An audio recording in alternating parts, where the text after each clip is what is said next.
Hallelujah. हम कलाम मुकद्दस में से गुज़श्ता 2 हफ्तों से जो बात सीख रहे हैं वो है रूहुल कुद्स की अहमियत कलीसिया में। अभी तक जितना कुछ हुआ है, ये दुआएं, ये परस्तिश, ये शिफा, ये किसके वसीला से है? रूहुल कुद्स के वसीला से। और अगर रूहुल कुद्स कलीसिया में नहीं तो वो कलीसियाएं खाली हैं, वो कलीसियाएं मुर्दा हैं। हम मुकाशवा की किताब में देखते हैं कुछ कलीसियाएं थी ऐसी, लेकिन वो कलीसियाएं जो रूह से मामूर हैं, खुदा की कुदरत वहां पर काम करती है। और हमने गुज़श्ता 2 हफ्तों में रूहुल कुद्स के बहुत से कामों को देखा और सीखा। हमने देखा कि रूहुल कुद्स हमें निजात में दाखिल करता है, हमने देखा रूहुल कुद्स हमें पाक करता है, हमने देखा रूहुल कुद्स हमें बाप के बेटे और बेटियां बनाता है, हमने देखा रूहुल कुद्स हमें जिस्म के कामों से रोकता है, रूहुल कुद्स हमें गैर जुबानें बोलने की ताकत देता है, रूहुल कुद्स हमें मुर्दा कामों से रोकता है, रूहुल कुद्स हमें मसीह की गवाही को प्लांट करता है, रूहुल कुद्स हमें रूहानी जंग करना सिखाता है। और पिछले हफ्ते हमने रूह के फल के बारे में देखा कि रूह का फल जो ईमानदार की सीरत है, ईमानदार का बातनी किरदार है, वो क्या है। और आज हम मुख्तसर तौर पर रूहुल कुद्स की नेमतों के बारे में देखेंगे। याद रखें, जैसे रूहुल कुद्स का फल हमारी सीरत है, हमारे इनर मैन की खूबसूरती है, इसी तरह से रूहुल कुद्स की जो नेमतें हैं वो हमारी मिनिस्ट्री को जाहिर करती हैं। हालेलुया। तो पौलुस रसूल ये कहता है कि अच्छी नेमतों की आरजू करते रहो। कितने लोग आज यहां पर मौजूद हैं जो आरजू रखते हैं कि हमें रूह की नेमतें मिले? हाथ खड़ा करें। हालेलुया। मुमकिन है कि आपके पास कोई ना कोई नेमत हो, लेकिन हमें स्टिक नहीं रहना। पौलुस के पास बहुत सी नेमतें थी, हमें भी बढ़ते जाना है। आज जब हम कलाम सुनेंगे तो मैं चाहता हूं कि जब हम आखिर में दुआ करेंगे, हम उन नेमतों के लिए भी पास्टर जी दुआ करेंगे, ताकि वो नेमतें जिनका बयान किया जा रहा है कलीसिया में एक्टिवेट हो सके। हालेलुया। क्योंकि जिंदा कलीसिया वो ही है जिसमें रूह का फल भी है और जिसमें रूह की नेमतें भी हैं। मेरे साथ मिलकर निकालिएगा मुकद्दस पौलुस रसूल की मार्फत लिखा गया करंथियों की कलीसिया का पहला खत, उसका 12वां बाब, और पढ़ें जी जरा उसकी 4वीं आयत से क्या लिखा है। नेमतें तो तरह तरह की हैं, मगर रूह एक ही है। हाँ जी, गौर करें, हमने क्या पढ़ा? नेमतें तो तरह तरह की, मगर क्या है जी? यानी जो नेमतें हैं वो सिर्फ और सिर्फ रूहुल कुद्स देता है। आगे, और खिदमतें भी तरह तरह की हैं, मगर खुदावंद एक ही है। हाँ जी, अब ये जो खिदमतें हैं वो तरह तरह की हैं, लेकिन देता कौन है? खुदावंद कौन है? यीशु मसीह की बात हो रही है। तो जैसे नेमतें रूहुल कुद्स देता है, खिदमतें यीशु मसीह देता है। आगे, और तासीरें भी तरह तरह की हैं, मगर खुदा एक ही है। जी, तासीरें तरह तरह की हैं, लेकिन खुदा, ये खुदा बाप की बात है। तासीरें खुदा बाप हम में जाहिर करता है। हालेलुया। तो यहां पर हम तस्लीस के तीनों अकनूम को देखते हैं। एक नेमतें देता है, एक खिदमतें देता है, एक तासीरें एक्टिवेट करता है। हालेलुया। तो ये सब कहां पे है? कलीसिया में। कहां पे है? ईमानदारों की जमात में। कहां पे है? मेरे और आप में। कहां पे है? हमारे आने वाली नस्लों में। कहां पे है? हमारी गुजरे अबाओ जदाद में। यही तस्लीस के तीनों अकनूम नेमतें भी देते आए, यही खिदमतें भी देते आए, यही तासीरें भी देते आए। हालेलुया। आगे पढ़े जी। लेकिन हर शख्स में रूह का ज़हूर फायदा पहुंचाने के लिए होता है। हाँ जी, ये बड़ी खास बात है। हर एक में रूह का ज़हूर किस लिए जी? फायदा पहुंचाने के लिए। किसको? कलीसिया को। अगर मेरे पास कोई नेमत है तो वो मेरे लिए नहीं है, वो आपके लिए है, ताकि आप फायदा हासिल कर सकें। नो डाउट मैं भी फायदा हासिल करूंगा, लेकिन वो नेमत कलीसिया के लिए है ताकि कलीसिया फायदा हासिल कर सके। आगे, क्योंकि एक को रूह के वसीला से हिकमत का कलाम अनायत होता है, ये पहली नेमत है। पहली नेमत क्या है जी? हिकमत का कलाम। और दूसरे को उसी रूह की मर्जी के मुआफिक इल्मियत का कलाम। ठीक है। किसी को उसी रूह से ईमान और किसी को उसी एक रूह से शिफा देने की तौफीक, किसी को मौजज़ों की कुदरत, किसी को नबूवत, किसी को रूहों का इम्तियाज, किसी को तरह तरह की ज़ुबानें, किसी को ज़ुबानों का तर्जुमा करना। लेकिन ये सब तासीरें वही एक रूह करता है और जिसको जो चाहता है बांटता है। जिसको जो चाहता है बांटता है। जैसे रूह का एक फल था और उसकी 9 ब्रांचेस थी, 9 शाखें थी, हमने देखी। इस तरह से नेमतें भी जो है वो 9 हैं। कौन कौन सी जी? हिकमत का कलाम, इल्मियत का कलाम, ईमान की नेमत, शिफा देने की तौफीक, मोजज़ात की कुदरत, नबूवत, रूहों का इम्तियाज, तरह तरह की जुबानें, जुबानों का तर्जुमा। और ये सब जो है याद रखें, ये इसलिए नहीं कि हम अपनी शोहरत के लिए इसको इस्तेमाल करें, ये इसलिए नहीं कि हम अपनी बढ़ोतरी के लिए इसको इस्तेमाल करें, हम अपने फख्र के लिए इस्तेमाल करें, बल्कि मर्द खुदा पतरस जो है वो अपने पहले खत के 4 बाब की 10वीं आयत में कहता है, जिनको जिस जिस कदर नेमत मिली है वो उसे खुदा की मुख्तलिफ नेमतों के अच्छे मुख्तारों की तरह एक दूसरे की खिदमत में सर्व करें। हालेलुया। ये मेरे लिए अगर कोई नेमत है तो वो आपको देने के लिए है, आपको सर्व करने के लिए है। अगर आपके पास कोई नेमत है तो वो कलीसिया को सर्व करने के लिए है। क्या कभी कोई दरख्त अपना फल खुद खाता है? बताएं जी।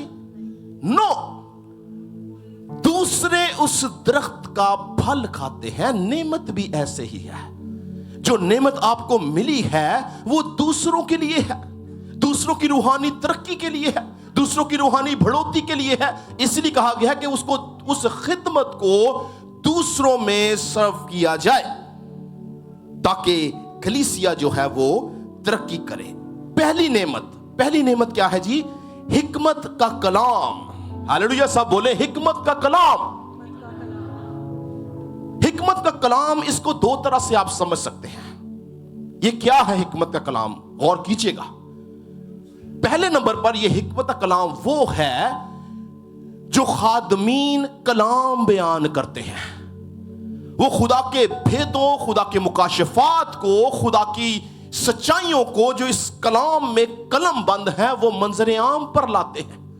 वो खुदा की दी हुई मार्फत से, खुदा की दी हुई हिकमत से वो बातें जो रूह उनको बताता है वो कलीसिया तक पहुंचाते हैं। ये हिकमत का कलाम है। और याद रखें कि हर किसी को हिकमत का कलाम नहीं मिलता। ये उसको मिलता है जो मांगता है। हालेलुया। लिखा है मांगो तो तुमको दिया जाएगा। जो कोई मांगता है, जो कोई मांगता है उसको खुदा हिकमत का कलाम देता है।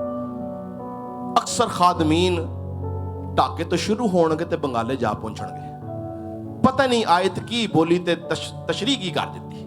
क्यों? रूह से खाली है। लेकिन जो खादम रूह से भरा होगा वो हिकमत के कलाम से भी भरा होगा। हालेलुया।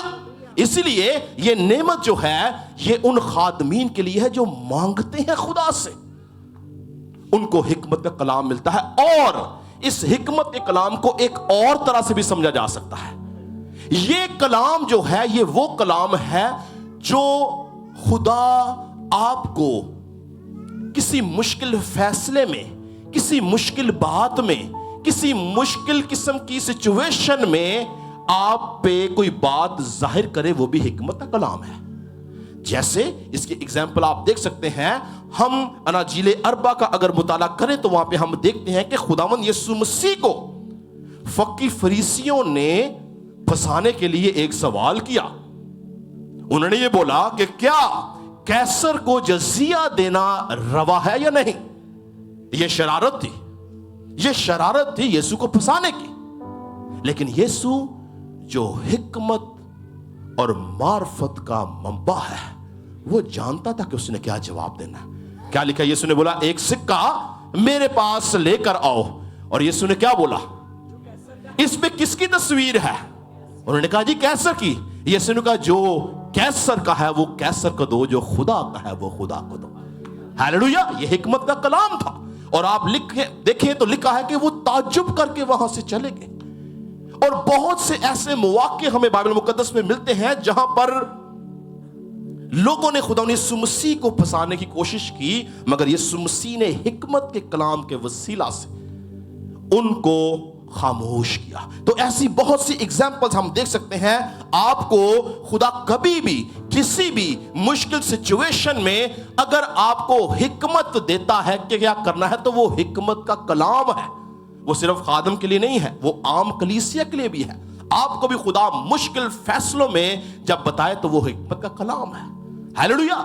दूसरे नंबर पर क्या है जी? इल्मियत का कलाम, वर्ड ऑफ नॉलेज, यानी एक ऐसी मालूमात, एक ऐसा इल्म जो आप नहीं जानते, लेकिन रूहुल कुद्स आप में उस बात को प्लांट करे, वो इल्मियत का कलाम है। वो इल्मियत का कलाम है। खादमीन के ऊपर खुदा अक्सर अपनी कलीसिया के बारे में कोई ना कोई बात डालता, किसी खानदान के बारे में, उसकी रूहानी हालत के बारे में, उनकी जिस्मानी हालत के बारे में। क्यों? ताकि खादम उस इल्मियत के कलाम से उनको बता सके कि खुदावन तुम्हारी इस्लाह करना चाहता है। इसकी हमें बहुत सी एग्जाम्पल्स बाइबल मुकद्दस में मिलती हैं, लेकिन हम एक ही एग्जाम्पल देखते हैं जो कि मर्द खुदा पतरस की है। जब हनन्या और सफूरा ने अपने माल में से कुछ रख लिया, तो इल्मियत के कलाम की रूह से पतरस पर रूह कुद्स ने जाहिर किया कि इन्होंने ये काम किया है। खुदा यीशु मसीह अपनी जमीनी खिदमत में जगह जगह इल्मियत के कलाम से भरा हुआ था और बात करता था। लोगों के हाल, सामरी औरत के बारे में यीशु मसीह ने क्या कुछ बोला? उसने यीशु कुछ नहीं बताया था, लेकिन यीशु इल्मियत के कलाम के बायस उसने उसका माजी उसको बता दिया। हालेलुया। तो आप अगर खुदा के साथ चलते हैं तो खुदा आपके ऊपर बतेरों का हाल जाहिर करता है ताकि आप उनके लिए दुआ कर सकें। तीसरे नंबर पर क्या है जी? ईमान। ये याद रखें, ये आम ईमान नहीं है जो ये दुनिया रखती है। ईमान शैतान भी रखते हैं। और बाइबल मुकद्दस में हमें 3 तरह के ईमान नजर आते हैं। 3 इकसाम है ईमान की। एक ईमान है निजात बख्श ईमान यानी सेविंग फेथ। दूसरा ईमान है रोजमर्रा की मसीह जिंदगी का ईमान यानी लिविंग फेथ। और तीसरा और आखिरी ईमान जो है वो नेमत के तौर पर गिफ्ट ऑफ फेथ है। तो याद रहे कि ये जो नेमत है, ये जो बख्शिश है, ये उस वक्त काम आती है जब आपके सामने कुछ नहीं है, जब हालात आपके मुखालफ हैं, जब सिचुएशन आपके मुखालफ है, जब आपकी आंखें कुछ नहीं देख रही, जब आपके कान कुछ नहीं देख रहे, जब आपकी सिचुएशन नेगेटिव है, आप ये कह रहे हैं ये कैसे मुमकिन है, उस वक्त खुदा कई लोगों को ईमान की नेमत से ये बताता है कि मैं जहां पे रखता नहीं वहां से उठा लेता हूं, मैं जहां बोता नहीं वहां से काट लेता हूं। यह नेमत है, ये हर किसी के पास नहीं है, ये खास लोग हैं। बाइबल मुकद्दस को आप देखें, इब्राहिम के पास ये नेमत थी। उसने अपने बुढ़ापे में, अपने मुर्दा बदन में, जब वो बच्चा पैदा नहीं कर सकता था, उसने ईमान की नेमत से अपने लिए इसहाक को हासिल किया।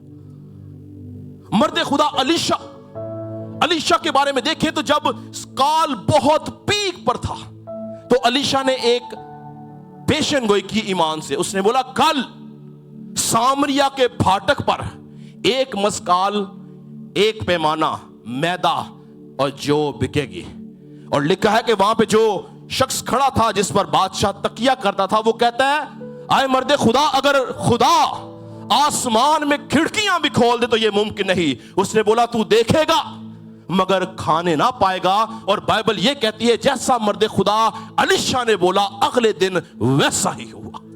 हालेलुया। ईमान की कुव्वत, ईमान की नेमत से मर्द खुदा एलिया ने 3 साल के लिए 3.5 साल के लिए आसमान बंद कर दिया। ईमान की नेमत है, ये भी खुदा किसी किसी को देता है कि आप उसको इस्तेमाल कर सके खुदा के कामों के लिए, खुदा की कुदरत के लिए, खुदा के जोर के लिए, खुदा के जलाल को जाहिर करने के लिए, लोगों की तसल्ली के लिए। खुदा कलाम करता है और जो ईमान से उस कलाम को रिसीव करते हैं वो ईमान से अपनी आंखों से उन कामों को देखते हैं।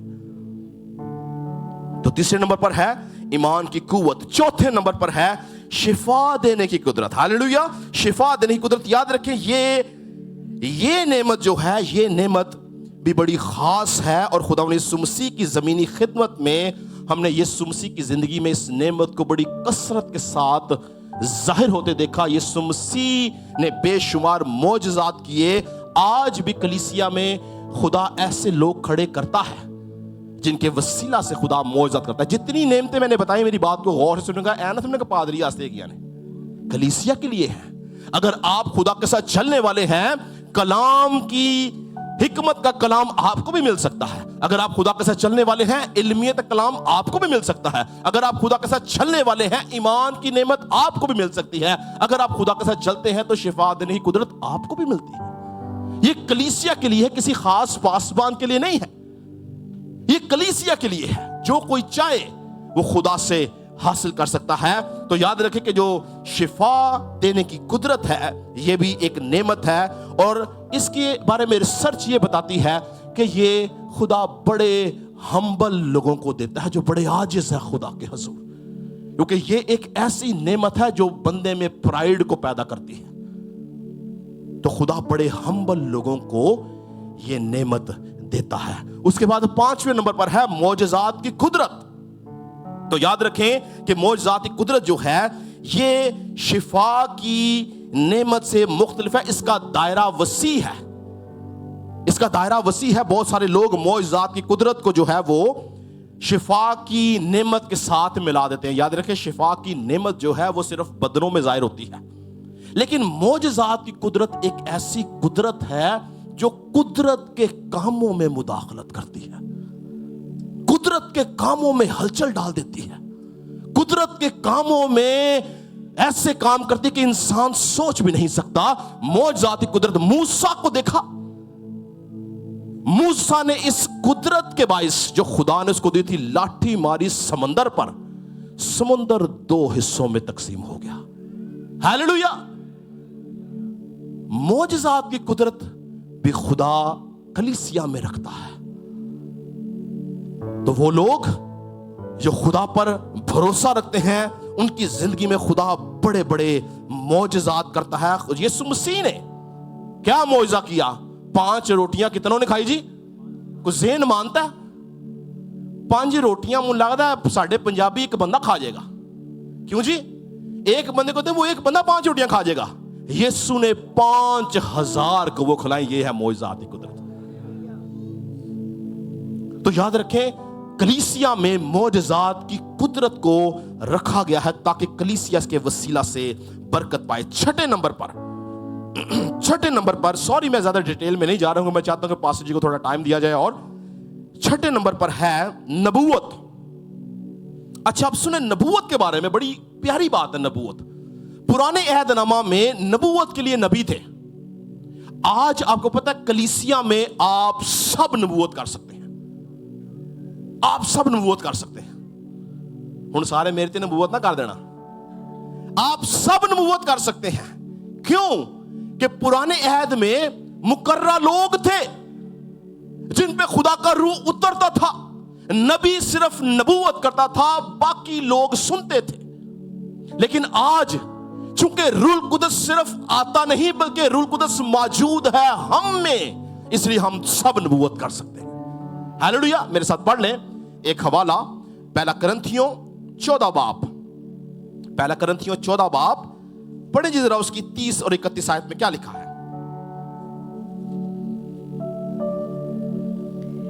लेकिन अगर दूसरे पास बैठने वाले पर वही उतरे तो पहला खामोश हो जाए, क्योंकि तुम सब के सब एक एक करके नबूवत कर सकते हो, ताकि सब सीखें और सबको नसीहत हो। और नबियों की रूहें नबियों के ताबे हैं, क्योंकि खुदा अबतरी का नहीं बल्कि अमन का बानी है। जी, तो क्या लिखे? सब के सब नबूवत कर सकते हैं अगर आप ईमानदार हैं। तो याद रखिए, खुदा आपको कभी भी नबूवत के लिए इस्तेमाल कर सकता है, लेकिन ईमानदार होना बड़ा जरूरी है। रूह की रहनुमाई से चलना बड़ा जरूरी है। रूह के फलों से लदे होना बड़ा जरूरी है।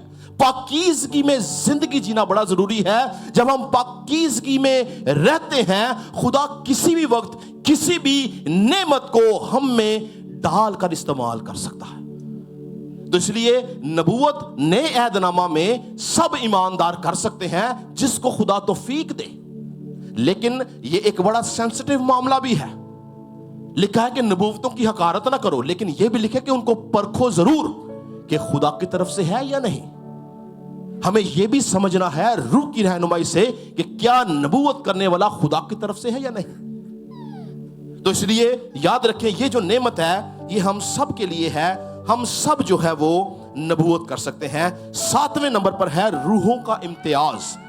ये भी एक बड़ी खास नेमत है और इसका मकसद क्या है कि कलीसिया को अबलीसी हमलों से प्रोटेक्ट किया जाए। रूहों का इम्तियाज, खुदा ऐसे लोग कलीसिया में रखता है जो रूहों का इम्तियाज रखते हैं कि कोई ऐसा शख्स तो नहीं कलीसिया में मौजूद हुआ जो किसी गलत तालीम के साथ, गलत डॉक्ट्रिन के साथ, गलत इरादा के साथ, गलत मंसूबे के साथ आया ताकि कलीसिया को खराब करे। इसलिए रूहों का इम्तियाज भी जरूरी है। बाइबल में इसकी बहुत सी एग्जाम्पल्स हैं, लेकिन 2 चीजों को हम सिर्फ देखेंगे। पहली एग्जाम्पल हमें पतरस की और शमाउन जादूगर की नजर आती है। पतरस ने शमाउन जादूगर को पहचान लिया ये कौन है। और दूसरे नंबर पर पालूस रसूल और वो लौंडी थी जिसमें गैबदान की रूह थी। अगर आप उसकी स्टडी करें तो वो जो लौंडी गैबदान की रूह से पोजेस थी, वो पालूस की तारीफ कर रही थी, वो पालूस को प्रेस कर रही थी। लेकिन पालूस समझ गया। पढ़े जरा, निकालें इसको मेरे साथ, अमाल की किताब उसका 16वां बाब, और पढ़िए जरा उसकी 16 और 17 आयत में क्या लिखा है।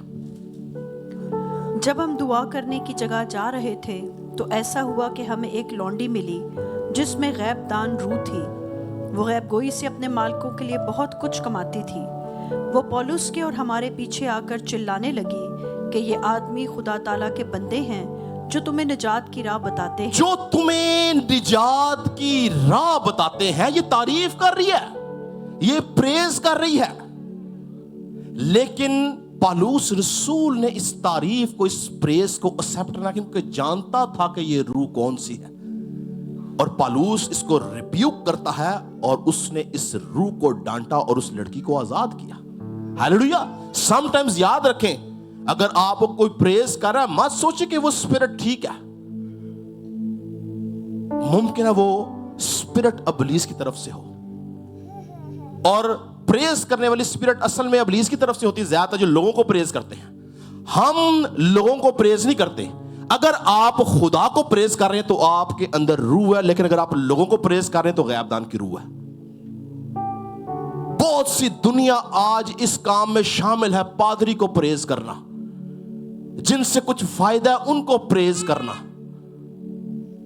हमें शुक्रिया अदा जरूर करना चाहिए, शुक्रगुजार होना चाहिए, लेकिन कॉन्टिन्यूसली प्रेजिंग किसी को करना यह स्पिरिट है। हमें रूहों की परख रखनी है। और पहला यूहन्ना 4 बाब की चौथे बाब की पहली आयत में लिखा है, आए अजीजो, हर एक रूह का यकीन ना करो, बल्कि रूहों को आजमाओ कि वो खुदा की तरफ से हैं या हमें आजमाने को कहा गया है। और आजमाता कौन है? जो रूह से मामूर है, जो रूह से मामूर है वो आजमाता है। हालेलुया। उसके बाद है तरह तरह की जुबानें। अब ये जो तरह तरह की जुबानें हैं, ये एक बड़ा तवील टॉपिक है, इस पे हम कभी बात करेंगे। ये क्या है? सुने, तरह तरह की जुबानें, और फिर है गैर जुबानें, और फिर है बेगाना जुबानें, और फिर एक जगह लिखा है फरिश्तों की जुबानें। तो 4 तरह की जुबानों का जिक्र है। कौन कौन सी? तरह तरह जुबानें, गैर जुबानें, बेगाना जुबानें और फरिश्तों की जुबानें। आप जानते हैं जो तरह तरह की जुबानें हैं ये क्या हैं?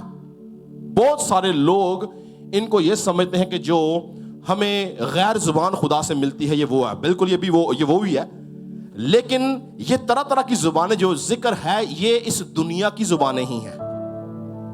جیسے اسپینش ہو سکتی ہے, فارسی ہو سکتی ہے, عربی ہو سکتی ہے. یہ طرح طرح کی زبانیں ہیں جو اس دنیا کی, اس زمین کی ہیں. آپ کو پتہ ہے جب روح القدس نازل ہوا تھا تو وہ فرشتوں کی زبان میں نازل نہیں ہوا تھا, وہ طرح طرح کی زبانوں میں نازل ہوا تھا. ان کو غیر زبانیں کہا گیا تھا, اسی لیے وہاں موجود جو سننے والے تھے وہ اپنی اپنی زبان سنتے تھے. تو روح القدس کا نزول طرح طرح کی زبانوں میں ہوا تھا جو اس دنیا کی زبانیں تھیں. تو اس لیے بہت سارے لوگ اس میں کنفیوز ہوتے ہیں. یہ ایک بڑا ڈیٹیلڈ چیپٹر ہے, میں آپ کو کبھی اس کے بارے میں بتاؤں گا, لیکن میں مختصر آپ کو یہ بتاتا ہوں کہ یہ جو طرح طرح کی زبانیں ہیں ان کا مقصد کیا ہے. ایک رواج تھا کسی دور کے اندر کہ آپ صرف اپنی زبان ہی جانتے تھے, لیکن آپ دیکھیں گزشتہ 100 سالوں سے اس دنیا کے اندر ایک لینگویج بہت کامن ہے. کون سی؟ انگلش. پاکستانی بھی انگلش بولتا ہے, انڈین بھی انگلش بولتا ہے, عربی بھی انگلش بولتا ہے, اور بہت سارے لوگ جو ہیں وہ انگلش بولتے ہیں. انگلش ایک کامن لینگویج بن چکی ہوئی ہے. اب طرح طرح کی زبانیں جب آپ بول رہے ہیں, فار ایگزامپل آپ عربی بول رہے ہیں, آپ انگلش بول رہے ہیں, آپ اردو بول رہے ہیں, آپ فارسی بول رہے ہیں, اور آپ اگر کمانڈ ہے اس لینگویج کے اوپر, آپ انگلش میں پیغام دیں گے. طرح طرح کی زبانیں بول رہے ہیں. آپ فارسی میں پیغام دے رہے ہیں, آپ طرح طرح کی زبانیں بول رہے ہیں. ان زمانوں کے اندر جن ملکوں, جن شہروں میں لوگ رہتے تھے وہ دوسری زبانیں نہیں جانتے تھے. بڑے کم لوگ تھے جو کسی دوسری زبان کو جانتے تھے, بڑے عالم فاضل جو لوگ ہوا کرتے تھے. ورنہ لوگ جس کلچر, جس مذہب, جس شہر, جس ملک میں ہوتے وہ صرف انہی زبانوں کو جانتے تھے. بڑے کم لوگ دوسری زبانوں کو جانتے تھے. اچھا, آگے جو بات ہے وہ اس سے جڑی ہوئی ہے. جو ہم دیکھتے ہیں نا یہ زبانوں کا ترجمہ, یہ اس سے جڑا ہوا ہے. اب آپ کو پتا ہے فار ایگزامپل باہر سے کوئی گورا آ جائے, وہ انگلش بول رہا ہے اور میں اس کی ٹرانسلیشن کر رہا ہوں. اس کا مطلب یہ ہے, بہت سارے لوگ یہ کہتے ہیں کہ جی غیر زبان اگر آپ بول رہے ہیں تو آپ اس کا ترجمہ کریں. اگر آپ اس کا ترجمہ کریں گے تو وہ غیر زبان کیسے رہے گی؟ مجھے بتائیں. اگر آپ غیر زبان کا ترجمہ کر رہے ہیں جو بیگانہ زبان ہے, جو اس لیے ہے کہ اس سے آپ روحانی ترقی کریں, تو وہ آپ کے لیے غیر زبان کہاں سے رہی؟ آپ کو تو اس کا ترجمہ آتا. یہ جو زبانوں کا ترجمہ اور طرح طرح کی زبانیں ہیں یہ کس کانٹیکس میں ہے اس کو سمجھیں. یہ اس کانٹیکس میں, فار ایگزامپل اگر پادری صاحب عربی ہیں اور یہ عربی میں پیغام دے رہے ہیں, میں اردو میں ترجمہ کر رہا ہوں, یہ طرح طرح کی زبانیں ہیں. پہلے ایسا نہیں تھا, بڑے کم لوگ کسی دوسری زبان کو جانتے تھے, لیکن آج زمانہ ایڈوانس ہے. آج بہت سارے لوگ لینگویجز سیکھتے ہیں. تو جب ہم طرح طرح کی زبانوں کی بات کرتے ہیں وہ زمینی زبانیں ہیں. آپ اعمال کی کتاب کا 2 باب پڑھیے گا, وہاں پہ جو طرح طرح کی زبانیں تھیں جن کو غیر زبانیں کہا گیا ہے وہ زمینی زبانیں تھیں, اور وہ ان زمینی زبانوں میں خدا کی تعریف کر رہے تھے.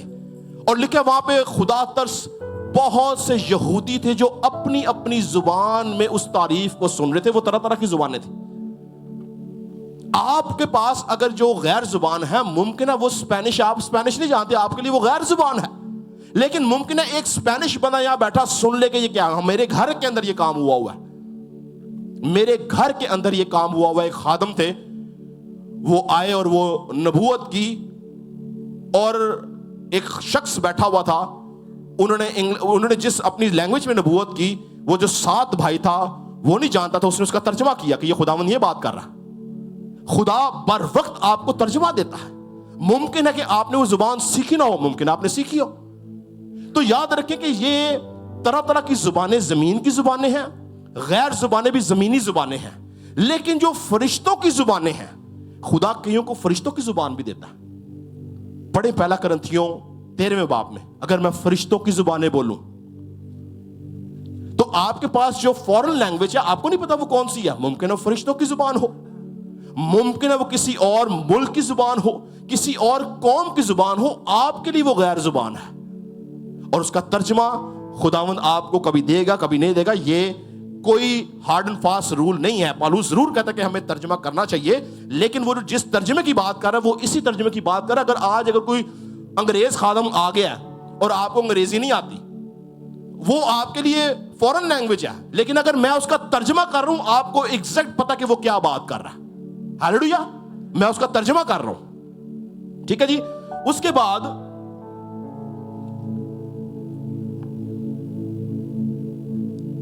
हाँ जी, 8वीं नेमत है तरह तरह की जुबानें, और 9वीं नेमत क्या है जी?